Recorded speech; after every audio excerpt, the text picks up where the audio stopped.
Jokic a été nommé MVP pour la seconde fois consécutive.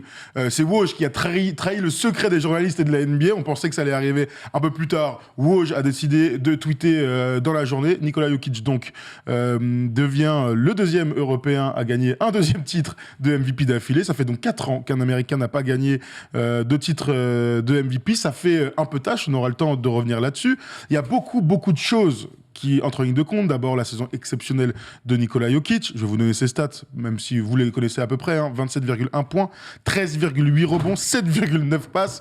Un record, c'est une saison historique puisque c'est le plus gros PER de l'histoire. C'est aussi le premier joueur de l'histoire à faire 2000 points, 1000 rebonds et 500 passes. Russell Westbrook, lorsqu'il était en triple-double, était à 2500 points. Il est à 30 points par match, lui. 800 et 800, globalement, rebonds et points. Donc ça vous montre aussi l'extraordinaire saison de Nikola Jokic. Malgré tout, il y a ce bilan qui vient, entre guillemets, faire tâche pour ceux qui préféraient la candidature de Joel Embiid, puisque nos amis des Denver Nuggets finissent à 48 victoires, 34 défaites. Erwan, Nikola Jokic est un grand MVP. Nikola Jokic est un magnifique MVP qui n'a évidemment, et c'est important de commencer par là, rien volé. Voilà, c'est important de commencer par ça. Il a vécu une saison régulière avec énormément d'absences. Jamal Murray dans un premier temps. Évidemment. Ensuite, Michael Porter Jr. Il a réussi quand même à qualifier cette équipe dans les 6 dans une conférence très relevée. Il a écrit l'histoire, tu viens de le dire, en faisant des stats que jamais personne n'avait faites. Jordan, Chamberlain, Jabbar, Bird. 75 ans de Qui NBA. tu veux, qui tu veux. Ouais. Jamais personne n'avait fait ça. Donc, Nikola Jokic, aujourd'hui, moi, je crie pas... il n'a rien volé. Il n'empêche qu'on savait que ça se joue entre Jokic et Joel Embiid. J'avais dit ici, là, exactement à cette place-là, que j'arrivais pas à choisir. C'était très compliqué. Et quand j'ai appris que c'était Jokic, donc selon Woj, donc de manière quasi officielle, que c'est Jokic qui allait être double MVP, je me suis dit, j'ai eu naturellement, tu sais, comme ça, je me suis dit, ça me fait un peu chier pour Embiid. Je pense que Joel Embiid l'aurait mérité cette année, en fait. Tu vois, le fait que maintenant je sache que Jokic va l'avoir, et moi, pour moi, Jokic, honnêtement, c'est un magnifique MVP. Ce qu'il fait, c'est le basket qu'on adore. On a fait un débat dans le Faire des choses spéciales autour de ça, ce qu'il propose dans le jeu, ce qu'il fait, comme il porte son équipe, son leadership, magnifique.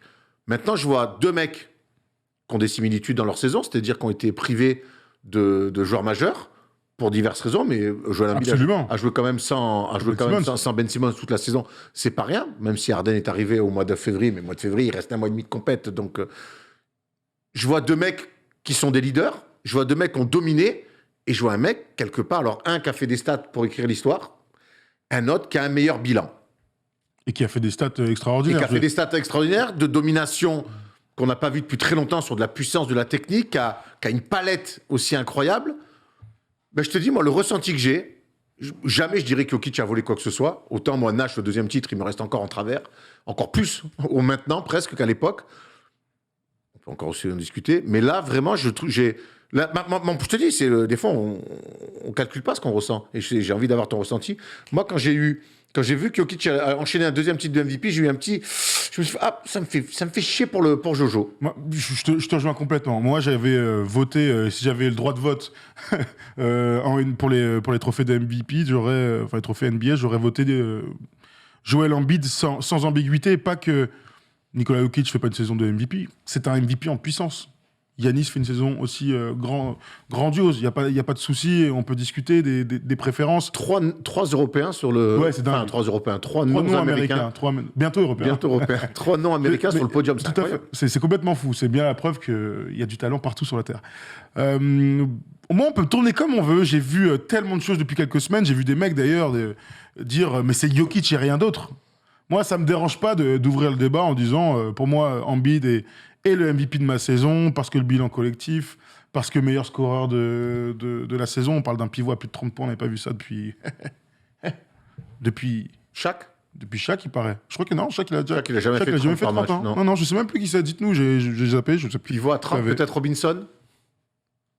Je suis même pas sûr, hein. Je vais voir dans le chat, quelqu'un va nous le donner. On l'avait vu cette stat. Alors, faut remonter à Jabbar. C'était Shaq alors? Shaq, je me fais 30 ans, si. Bon, bref, on s'en fiche. Je vais aller vérifier. Vas-y, vérifie. Mais comme beaucoup de réactions là qui sont sorties, c'est embêtant, d'après moi, c'est embêtant que le MVP n'ait pas 50 victoires dans une saison. C'est embêtant que le MVP soit pas avantage du terrain. C'est embêtant que, ok, Russell Westbrook est une parenthèse dans l'histoire. C'était bien de lui donner pour ceux qui veulent. Mais ça, il fallait que ça reste l'exception qui confirme la règle. Donc voilà, je continue à croire que le bilan collectif, même s'il n'y a que 3 victoires entre les deux équipes, sur le principe, c'est rien, 3 victoires quand tu joues 82 matchs. Il n'empêche que j'actionne cette carte joker qui aurait dû permettre à Joel Embiid, en plus de la domination, en plus de leur saison, en plus de la défense de Joel Embiid. Il y a beaucoup de choses qui rentrent en ligne de compte. Je suis ravi pour Nikola Jokic, tant c'est un joueur à part. Tant c'est un mec extraordinaire. Tant ce qu'il fait en play-off, c'est extraordinaire. Mais même ça, les play-offs, c'est quelque chose qu'on peut discuter. Puisque moi, les MVP qui reçoivent pas devant le public, ça me rend fou. Et puis alors... C'est pas de sa faute, hein, alors, il y a beaucoup, mais ça me rend fou. Les pro-Jokic diront qu'on juge sur la saison régulière et le fait qu'il soit fait sortir au premier bien tour. Bien sûr. Bah non, moi je suis pas d'accord. Si. Je trouve qu'il y a un prolongement naturel quand même entre les play-offs Mais tu votes à la fin de la saison régulière. Et la saison régulière. On se souvient que quand Nowitzki est MVP qui se fait sortir au premier tour, ben on se met dans notre siège, on fait ah ouais bon, est-ce que finalement ils sont pas plantés? Est-ce que non, ça, je pense pas. alors que non, en fait non, mais moi, je trouve que le fait qu'Embiid soit encore en play-off, et on a vu encore son retour après 2 matchs, alors que son équipe ne voyait plus le jour, l'impact qu'il a sur ses joueurs et tout. Moi, je te dis, pour moi, Jokic n'a évidemment rien volé. Ça peut pas, on peut pas taxer Nikola Jokic d'être volé de quoi que ce soit. Joel Embiid était dans une forte concurrence. Je me souviens que Westbrook-Harden en 2018, il y a un petit peu de ça aussi, ou en 2017 plutôt. Ouais, 2017. Il y a un petit peu de ce côté-là. Si Westbrook, c'est pas le double-double historique, je pense qu'Harden le prend. Donc, il y a toujours l'histoire rentre en compte dans ces 2 situations-là. Mais je peux pas m'empêcher que Embiid a peut-être un désamour de la part de certains, quoi. Je peux pas m'empêcher de dire ça. J'attends de voir les votes, hein. Je suis sûr que ça va être très serré. Il y a une forme de romantisme autour de Jokic parce qu'il fait des passes aveugles, parce qu'il y a quelque chose, mais je trouve que ce qu'a fait... Après, c'est 2 monstres sacrés, donc c'est pas tu vois, ils l'ont pas filé, à Robin Lopez, le titre de MVP. Donc forcément, les pros Jokic vont défendre Jokic et les autres Embiid. Moi, j'en suis pas là. J'ai l'impression que cette année, Embiid a plus dominé et l'aurait mérité, voilà. Bon, très bien. Premier auditeur, hein, vous nous appelez via Discord, ça va être passionnant de vous entendre sur ce sujet. C'est Drew qui nous appelle. Salut Drew. Salut. Tu vas bien, Drew. Ça va très bien, et vous? Bah écoute, impeccable, on est ravis de t'entendre, on est ravis que tu sois avec nous ce soir pour parler de Nikola Jokic qui est un très très très grand MVP, je suis sûr que tu es d'accord avec ça. Bien sûr, et j'ai préparé des arguments pour essayer de le défendre. Alors, Drew, est-ce qu'il a besoin d'être défendu? Tu penses qu'il a besoin d'être défendu, Nikola Jokic?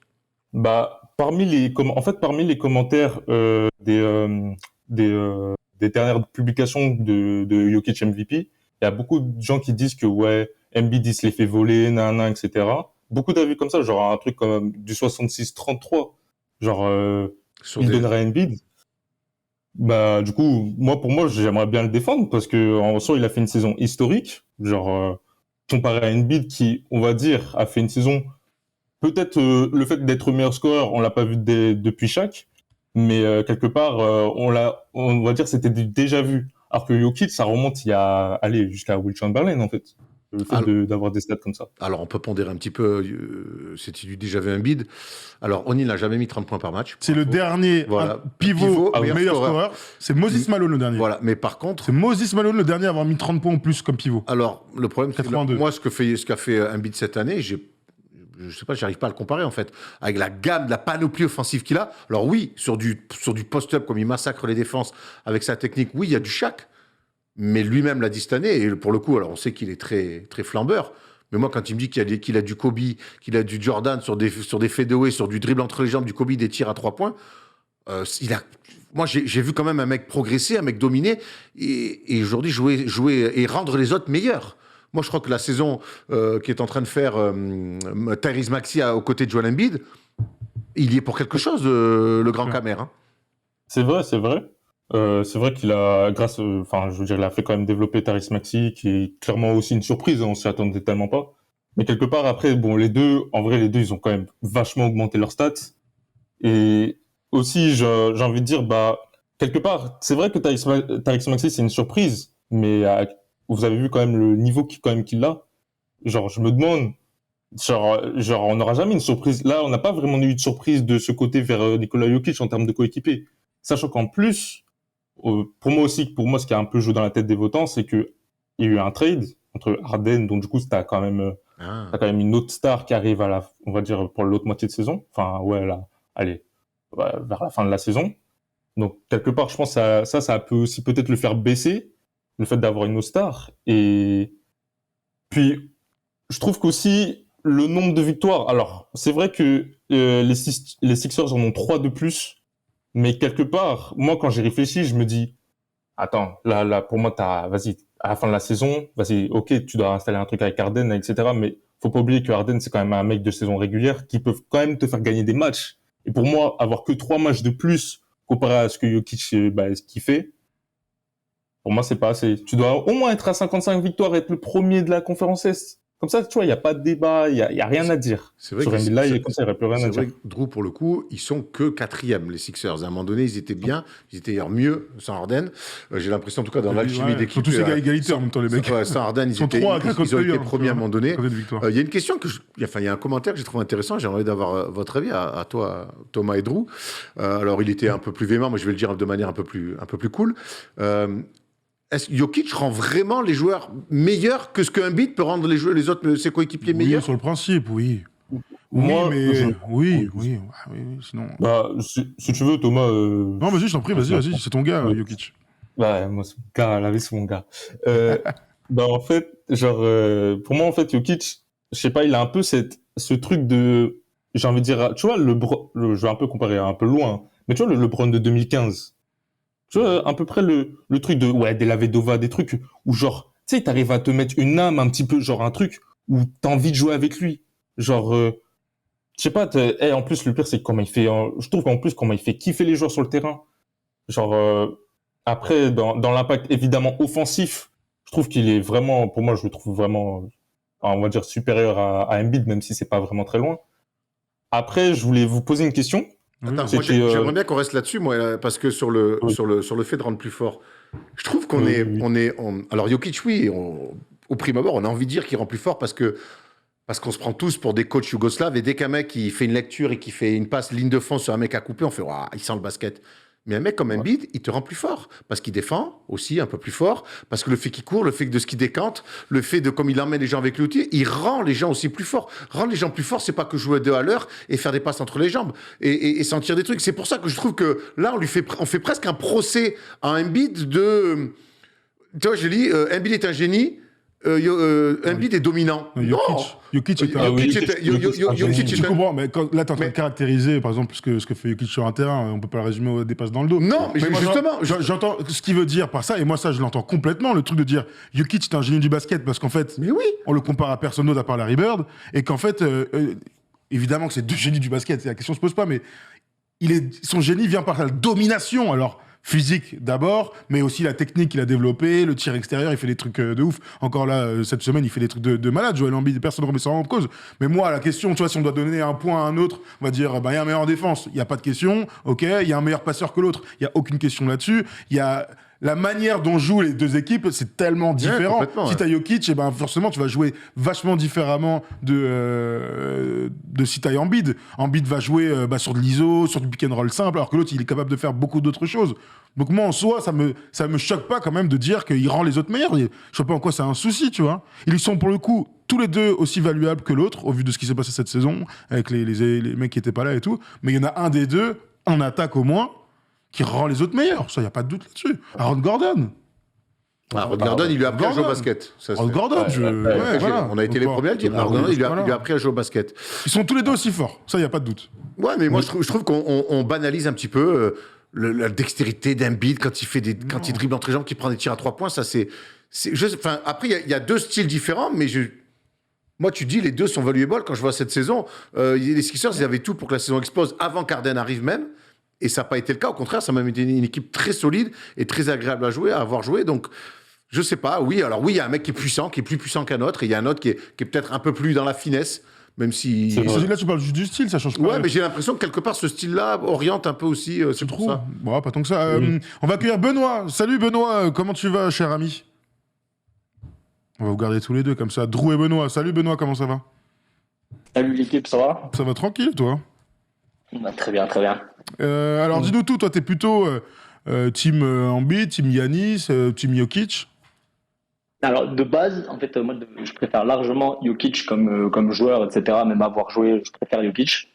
Alors, moi, je pense qu'il y a quelque chose dont on ne parle pas assez et qui est super important, c'est l'histoire que ça va laisser derrière. Embiid, c'est un mec qui a eu pas mal de pépins physiques, etc.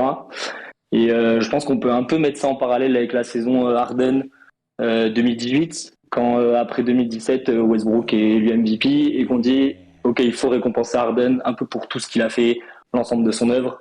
Je pense qu'on peut le mettre dans le même rayon avec ça. Et c'est pour ça que je l'aurais donné à Embiid, parce que on ne sait jamais ce qui peut se passer. Et comme je disais, vu sa fragilité, on n'est pas à l'abri qu'il ressorte plus jamais une saison de ce calibre, même si c'est pas ce que je souhaite. C'est un peu la Mais Ça, voilà, peut, je ça pense peut- que ça peut rentrer en ligue de compte, ça? Ça devrait pas. Ça devrait pas, mais Pour moi, en tout cas, moi, je suis ça ton... devrait pas, mais En tout cas, Benoît, moi, je suis ton avis, ça m'a traversé l'esprit. Je me dis, oh, et si finalement, c'est l'année de son prime, il est jeune encore, hein, et que finalement, il l'a jamais. Ça arrive, hein? ouais. On parlera de cette Ouais. année 2021-2022 comme putain, il aurait dû l'avoir. Chris Paul, en 2008, il Ouais. est à deux doigts de l'avoir. Ça. Il l'a pas. D. White, 2009, il a deux doigts de l'avoir. Ils Il l'ont l'aura jamais jamais. eu.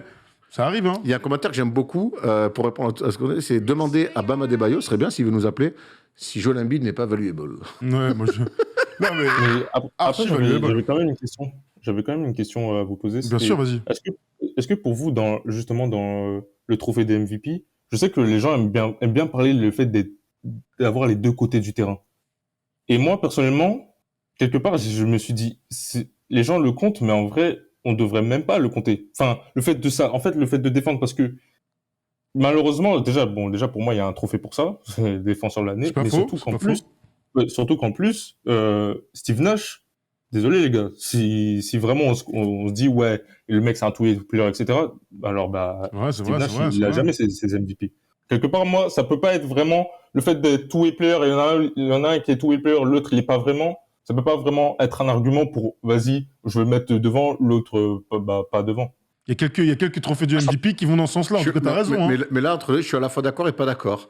Je crois que c'est une vision globale. et C'est une vision globale. On peut pas dire, ouais, Embiid, il est meilleur défenseur, mais ça compte pas, il y a un trophée défenseur de l'année. Mais je vois ce que tu veux dire. On peut pas, mais le fait que Embiid soit meilleur défenseur que Jokic, ça peut pas non plus être l'argument massu pour dire que, de toute façon, les deux se tiennent à rien, en fait, sur leur saison. Moi, c'est pour ça que j'ai du mal à tomber sur l'un et sur l'autre. Le sentiment, je l'ai déjà dit, le sentiment que j'ai eu, c'est que ça m'a fait un peu de peine pour Embiid qui ne l'est pas. Il y a beaucoup de gens qui parlent aussi de la comparaison avec ceux qui n'ont eu qu'un seul trophée du MVP. Donc, ceux qui reviennent le plus, c'est évidemment Shaq et Kobe, hein, au vu de leur domination, leur nombre de titres, leur année le nombre d'années dans la ligue. Jokic a déjà 2 MVP. Alors, Giannis avait 2 MVP sans avoir joué de finale. Depuis, bon, bah, il est champion, donc il n'y a plus. Et MVP des finales avec 50 points dans un match de finale, donc il n'y a plus aucun problème. Est-ce qu'on peut être inquiet? Alors, je pose la question vraiment comme ça. Vous me dites, les mecs, hein, est-ce qu'on peut être inquiet à un futur à Steve Nash? Donc, 2 trophées du MVP et putain, et pas de finale. Est-ce que toi, t'es inquiet de ça, Erwan? Ah, mais moi, c'est ce que je te disais tout à l'heure. C'est pour ça que Je fais aujourd'hui. Connard. Je fais aujourd'hui, quand je vois que Steve Nash a eu 2 titres de MVP sans jouer une finale, que je vois que Jokic, aujourd'hui, on va voir avec l'année prochaine le retour de ces 2 loustiques, mais pour l'instant, c'est un mec qui n'a pas fait de finale et qui a déjà un trophée de plus que O'Neal et un trophée de plus que Shaq, qui sont des Hall of Famers. C'est 2 mecs, ça. Et tu vois, ça m'interroge. Je me dis, est-ce qu'on n'est pas en train, et dites-nous dans le chat, et vous, Moi, vous messieurs, posez la question, moi, à vous deux. est-ce qu'on n'est pas en train, finalement, de rendre ce trophée de MVP un petit, de lui enlever un petit peu de son poids et de sa saveur dans l'histoire? Après, le truc, c'est que c'est compliqué de savoir vraiment de ce qui va se passer quand même à l'avenir. Moi, après, j'ai quand même un petit peu de certitude, des certitudes. Je sais pas de certitude, mais, on va dire que je suis confiant dans la mentalité de ce qu'est Jokic. Enfin, je veux dire, je peux pas oublier ce qu'il a quand même fait à la bulle. Là, je peux pas l'oublier. On peut faire une comparaison entre les deux. Comparé à Embiid, putain, demi-finale de conf. Tu dois gagner Atlanta. Normalement, tu te prends le shoot de Kawhi. Ok, mais pourquoi t'es toujours du côté du perdant alors que Jokic, il a réussi quelque part à être peu du côté du vainqueur. Bon, là, puisqu'on est sur cette saison, le seul perdant que je vois, c'est Jokic, hein, qui est déjà éliminé. Hein. Bon, les gars, C'est vrai. si on commence à repartir dans la bulle, à faire des trucs, là, c'est que quelque part, on C'est essaie vrai. d'aller trouver. Là, faut que ça soit cohérent. Là, on parle de la saison, et jusqu'à preuve du contraire, il y a un mec qui est toujours qualifié, qui a raté 2 matchs, son équipe, elle s'est faite marbrer. Il est revenu face à une équipe qu'on trouvait énorme, le Heat, on va en parler tout à l'heure. Ils sont revenus à 2-2 et il fait bégayer une équipe très solide. Et il y a un mec qui est déjà en vacances en train de boire des bières en Serbie. Ce que toi, t'es en Donc, train de c'est dire. c'est compliqué de venir m'expliquer à l'heure actuelle que Jokic est un gagnant et que Embiid est un perdant. Toi, Non, est-ce mais que- ouais, je te ouais. parle un peu dans la mentalité de ce que peut être Jokic, dans le fait de, genre, c'est vrai qu'il a rien gagné, mais tu vois, je trouve qu'il a un aspect un peu saignant, tu vois, genre, je sais pas, On genre, l'a vu se dépasser, Jokic, ça c'est vrai, jusque-là. ouais, voilà, c'est ça, Embiid, on a vu, non. on a vu. C'est vrai. Oui, non, mais l'histoire C'est fait que, vrai, mais voilà. évidemment, là, on juge la saison. Évidemment qu'il a une histoire en playoff entre les maux de ventre, les même là défaites. encore, hein. Ouais. Même Tu là, vois, hein. bon, là, il s'est fait massacrer la gueule. Pour le coup, il est revenu avec Ah, un mais il y match. a toujours Ça, un c'est truc. kiffant. Ça, c'est kiffant. Ah, mais il a mal aussi à la main. Oui, il a toujours un truc, il a quoi. eu des soucis. Mais toi, demain, Drew, je te dis, ou Benoît, excuse-moi, je sais plus. Je te dis, tiens, tu me mets tes 3 prochains salaires et pour me dire que Jokic, c'est sûr qu'il va jouer en finale NBA, tu les mets? Ouais. Déjà, je suis sûr qu'il va jouer. Déjà de 1. Et puis, déjà de désolé, mais déjà de 1. Moi, j'avoue que c'est vrai qu'on peut quand même un peu excuser. Là, c'est quand même malheureux le fait ce qu'il a eu là dans ces playoffs-là. Il a dû mettre un max, etc. Mais c'est bon, en match de playoff, le gars, vas-y, il est capable de faire caca pendant que tes gars ils sont en train de jouer. Non, mais Genre, là, alors que Jokic, non. non, mais dans ce cas-là, Ok, stop sur ce truc-là. Je voudrais vous poser une autre question. Je vais te poser la question à toi, Benoît. Quand j'entends Erwan, j'ai l'impression qu'on devrait peut-être, sur les saisons précédentes, au moins les playoffs des saisons précédentes, parce que les votes, jusqu'à la preuve du contraire, sont clos à la fin de la saison régulière. Hein, les mecs ont voté. Rémi avait voté, on s'en souvient, il y a 2 semaines, 2 ou 3 semaines déjà, facile. Pour vous, ce que les mecs ont fait la saison précédente, limite en playoff, ça doit avoir un impact sur un trophée du MVP de la saison régulière de la saison suivante. Je dis pas de bêtises. Benoît, qu'est-ce que t'en penses, toi? en Est-ce toute que- objectivité, bien sûr. Non, Hein. non, je pense pas. Non, justement, je pense pas. Et juste pour rebondir sur la question d'avant, est-ce que ça dénature le fait qu'il soit double MVP sans rien faire? Non. Et la plus grande raison, c'est la jurisprudence Yanis, qui est double MVP et qui est champion l'année d'après. Donc on peut pas dire ça parce qu'on ne sait pas ce qui va se passer.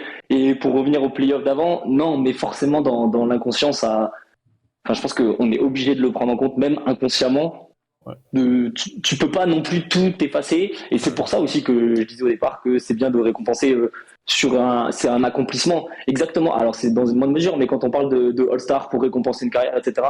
Pareil, on devrait voter que sur la saison, mais il y a forcément au bout d'un moment dans l'inconscient des gens le fait que tu prends en compte ce qui a déjà été fait par le passé. Absolument, mais moi je te rejoins complètement. Alors, il y a plein de gens qui disent dans le chat, faut remettre les trophées avant avant le début des playoffs. La cérémonie. C'est une évidence, ou au moins pendant la première Ah semaine. ouais, comme ça va. Évidemment, parce que ça fausse pas mal de choses. parce Ça, que il y a ça- aucun doute. La première chose. Le deuxième truc que j'ai envie de dire, c'est que j'ai aucun souci contre Jokic. On passe notre vie à dire qu'il est extraordinaire et on ne cessera de le dire. Et moi, je pense qu'un jour, il ira en finale NBA. Parce que si tu le mets avec un meneur-scoreur de bon niveau, pour moi, il ira en finale NBA, vu comment lui est Ça fort. tombe bien, il revient l'année prochaine. Tout à fait. En revanche, il y a un truc qui m'embête un peu. Enfin, qui m'embête. On verra dans l'histoire ce qui se passera, mais quand il y a des mecs qui dominent une saison, 2 saisons, 3 saisons, ça nous embête qu'ils soient pas récompensés. Le type d'Arden, enfin la question avec Arden, on se souvient les 2 saisons précédentes, il était pas loin, on était un peu 2 fois frustrés, deuxième. il fait 2 fois deuxième, absolument, et donc c'était normal qu'en 2018 tu sois récompensé au bout d'un moment. C'est normal. Et ouais, c'était 2015 contre Curry, Et là- 2016 unanime Curry et 2017 Westbrook. Moi, j'aurais aimé que Embiid soit récompensé parce que déjà ça dilue et qu'on aime bien l'histoire de diluer les trophées individuels, mais parce que ça récompense le retour des pivots dominants. Tu donnes à Jokic, t'as donné à Giannis dans un style de pivot, quoi qu'on en dise. Tu redonnes derrière à Embiid. Les mecs sont en plein dans leur prime, au début de leur prime, on va les revoir. On est sûr qu'ils vont être encore dans la course plusieurs années. J'aime bien cette idée que, alors inconsciemment, parce que vu le volume de journalistes qui votent, ils se mettent pas d'accord. J'espère, a priori. J'aurais aimé qu'il soit récompensé. Parce que là, on va rentrer dans un Justement, autre ouais, truc. j'ai un truc. Giannis, plus jamais, il aura de MVP quelque part, tu sais, entre guillemets. Parce qu'il en a eu 2, et donc maintenant, il va falloir qu'il nous sorte une saison à 40 points, sinon on lui donnera pas. Tu vois, on va arriver dans ce type de schéma pour Jokic. Ouais, je vois ce que tu veux dire. Bah, peut-être que oui, genre on peut voir que tu as donné l'exemple de Yanis qui va peut-être plus en avoir, mais moi je pense qu'aussi le fait de changer d'équipe, alors pour moi si tu changes d'équipe, je pense que ça peut revenir dans la tête de votant de te donner un MVP quand même. Tu penses? Je pense parce que en vrai si on prend l'exemple LeBron, quelque part Deux avec les Cavs, deux avec le Heat. J'oublie pas que Ça, quand il change, il y a The Decision, 2011, il n'y a aucun souci s'il a. Le fait qu'il y ait eu ça avant, il le file à Derrick Rose aussi. Ça faisait partie du truc. C'était un peu de l'anti-LeBron. C'est dur de dire ça vu la saison d'Derrick Rose, mais LeBron était passé aussi à côté comme ça. Donc c'est rare aussi de donner aux mecs qui changent. Tu vois, d'équipe, c'est rare de leur donner des trophées de MVP. Ou alors, c'est toujours pareil, il faut qu'il soit à 35 points par match, le mec. Et que tu puisses rien me dire. Bon, très bien, messieurs. Bon, en tout Moi, cas. j'ai une question. Oui, vas-y, je t'en prie, Benoît, vas-y, pour finir. Non, j'avais juste une question. Tu viens de dire que tu étais certain qu'on les reverrait tous les deux dans la course. Mais est-ce que 100% sûr pour Embiid? Le mec, il est tout le temps pété. Alors là, ça fait 2 ans, mais même. Tu te souviens, l'année dernière, l'argument justement contre Jokic, c'était qu'il n'avait pas fait assez de matchs. C'était un des arguments principaux pour ça, Pour pour Embiid, dire qu'on ne pouvait pas lui donner. C'est parce que, contre Embiid, c'était de dire qu'il avait fait beaucoup moins de matchs que Jokic. C'est vrai. Moi, je suis pas certain. Enfin, j'espère, franchement, parce que c'est un joueur, il est incroyable. Mais je suis certain que Jokic pourra être dans la course et tournera toujours avec ses standards, etc.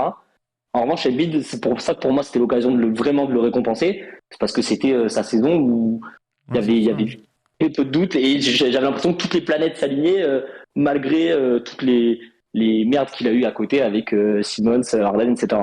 68 matchs. 14 matchs manqués. 68 C'est son meilleur total. On peut espérer que l'année prochaine, il c'est continue ça. comme ça. On peut espérer qu'enfin. Je trouve qu'il y a du bon physiquement chez Embiid. Ça fait longtemps quand même. Il est plus. Mais gros, il s'est fait massacrer. Mais il faut que tu arrêtes avec les blessures. Il s'est fait massacrer la gueule. Non, mais. Il a joué avec. Bah ouais, d'accord, mais je suis blessé, j'ai pas rien, moi. Il y a des mecs qui sont jamais blessés, il y a des mecs qui se font les torsions du genou, et hop, ils recourent derrière. Moi, j'y peux rien, c'est la nature qui veut. Oui, il a pris une commotion cérébrale, je pense qu'il a mais pas... je sais, mais... Il a pas joué parce qu'il s'est interdit de jouer. Ouais, mais on est d'accord, mais il est blessé, quoi. Ma foi. En tout cas, voilà, moi je suis un peu déçu que Embiid ne l'ait pas eu, et je trouve très bien que Jokic l'ait eu aussi, parce que c'est un joueur fantastique. Mais c'est vrai qu'aujourd'hui, dans la lecture, c'est un peu tôt pour dire, mais t'imagines si Jokic n'est jamais champion NBA, si Jokic même ne fait pas de finale NBA, tu te retrouves avec un mec qui aura un MVP de plus que Jordan, que Kobe, que O'Neal, que Barkley, et ou Steve Nash, et qui n'aura pas fait de finale NBA, comme Steve Nash. Et ça fait toujours un peu bizarre, quoi. Ouais, c'est sûr. C'est sûr. Bon, en tout cas, on aura le temps de suivre nos deux compères, chers amis. Merci Drew et merci Benoît de nous avoir appelés. Ciao. Merci. Et je voulais passer. Est-ce qu'un jour vous pouvez inviter Trash Talk? Bah écoute, pourquoi pas un jour. Ce serait incroyable. Ce serait incroyable. Ça me démangeait de poser la question. Ouais, c'est clair. Écoute, pourquoi pas un jour? On sait jamais. Qui sait? Vous quatre, ça serait incroyable. Nikola Jokic est double MVP. T'imagines? Le mec. 41e choix. 41e choix de la draft. Alors, Taco Bell. Tout est possible, mon ami. C'est clair. C'est clair. Merci Drew de nous avoir appelés. Ciao. Merci Benoît. Merci les gars. Oh, j'ai déjà marré. Sachez les gars que vous enchaînez les subs, vous êtes complètement malade. J'ai vu un gars, j'ai oublié comment il s'appelle, Rui Patricio, non je sais plus du tout comment il s'appelle, Pepito avec plein de tirés bas, il a mis 5 encore. Là il y a mon poteau Anto Mando qui vient de mettre encore un sub, merci beaucoup. Vous nous régalez avec ce soutien sans faille. Tu voulais dire un dernier truc Erwan, on va clôturer cette vidéo sur Jokic, sur Jokic, point, pas sur Embiid. Ça rend fou. Cette course au MVP chaque année. Et quand on se retrouve à en débattre comme ça, c'est qu'on a eu une course effrénée entre les deux et que ça prouve qu'on a vécu une super saison NBA. Quand le trophée du MVP comme ça est aussi disputé, ça veut dire qu'on s'est régalé. Et puis voilà, après, il y a toujours les goûts et les couleurs. Alors je sais que c'est une expression qui est un petit peu facile à caler. Mais écoute, en tout cas, j'espère qu'un jour, Joel Embiid aura un trophée de MVP. Il le mérite. La progression du bonhomme est quand même énorme. Je viens de voir pour clôturer cette vidéo. Vous aviez voté dans le chat sur Twitch. Jokic MVP 2022 mérité. Il y avait donc non Embiid, oui à fond. C'est arrivé exactement à 50-50. Juste 3 personnes en plus ont voté pour Embiid. Ça montre bien quand même que c'est partagé. Hein. Après, je comprends les frustrations et tout, mais il faut pas partir dans... Il y a eu un vol, il y a eu ci, il y a eu ça. Quand des joueurs sont proches, et là pour le coup ils sont très très proches, il y a même Antetokounmpo, on aurait pu avoir un mec au téléphone qui me dit non mais c'est Yanis pour moi le MVP, et ça aurait pas été un fou non plus, donc c'est la meilleure ligue du monde avec les meilleurs athlètes du monde, les mecs sont très proches, il y a 6 matchs d'écart, bon oui on peut en débattre toute la nuit sans être d'accord. Hein. Absolument. Bon, très bien. Bravo à Nikola Jokic encore pour cette saison extraordinaire. On espère le retrouver dans une équipe au complet. On pourra discuter d'une éventuelle finale NBA. Parce que c'est là qu'on attend maintenant. Les Nuggets peuvent se dire que dans leur équipe, leur meilleur joueur est un double MVP. Et forcément, quand tu as un double MVP, ben, ça veut dire qu'à un moment donné, tu joues le titre. Et tout le monde doit step up autour. Exactement. Tout le monde a été payé. Jamal Murray, Aaron Gordon aussi a été payé. Oui, Michael Porter Jr. Ils ont tous pris du cash. Frérot, maintenant, faut se mettre au service du gars et aller chercher, pourquoi pas, une première finale. C'est-à-dire, et moi aussi, c'est important de finir là-dessus, c'est qu'aujourd'hui, le statut de Denver, avec ce double titre de Jokic, change. C'est-à-dire qu'on a donné... celui des Bucks. Voilà, comme celui des Bucks, on a donné, comme celui des Warriors aussi avec Steph Curry, quand tu donnes un MVP à un mec dans une équipe, le statut d'équipe change, il va falloir assumer ce statut avec un double MVP. Absolument. Bon, il avait gagné direct. Le bourg de Steph Curry, il s'est pas posé de questions lors de sa première année MVP. Voilà pour ce débat, les amis, enfin, pas ce débat d'ailleurs. Nikola Jokic est donc MVP. Vous nous dites dans les commentaires sur YouTube ce que vous en pensez. Si vous pensez que c'est tout à fait mérité, j'espère que vous êtes d'accord avec ça.